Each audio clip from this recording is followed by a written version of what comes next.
The old wooden church stood silent, save for the rhythmic tick-tock of the grandfather clock in the corner. Alara, a young woman with eyes the color of a stormy sea, knelt before the altar, her fingers tracing the worn surface of a small, intricately carved wooden cross. Lent, the word echoed in her mind, a weight both familiar and strangely distant. She'd observed the season every year since childhood, attending services, abstaining from certain foods, but this year felt different. This year, the meaning of Lent felt elusive, like a half-remembered dream. She'd always understood Lent as a period of fasting and reflection, a preparation for Easter. But what did it truly mean to fast? Was it merely abstaining from sweets and rich foods? Or was there a deeper, more spiritual significance? The priest's sermons, usually so clear and inspiring, seemed to blur into a meaningless ritual this year. The usual sense of anticipation for Easter felt muted, replaced by a quiet unease.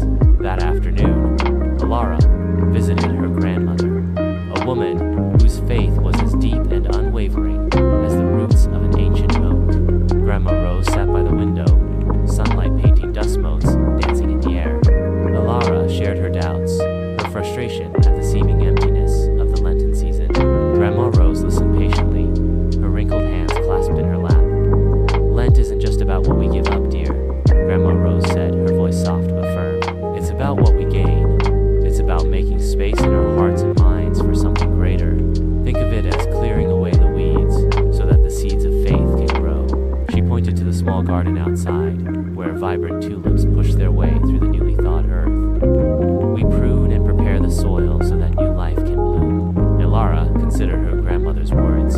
Fasting, she realized, wasn't merely about physical deprivation. It was about creating space for spiritual growth. The chocolates and rich desserts she'd given up were mere symbols of a larger sacrifice, a sacrifice of distractions, of worldly desires, to make room for a deeper connection with her faith. It wasn't about empty rituals, but about actively cultivating a space for reflection, for prayer, for a renewed appreciation of the simple things in life. As the weeks of Lent progressed, Alara approached the season with a new perspective.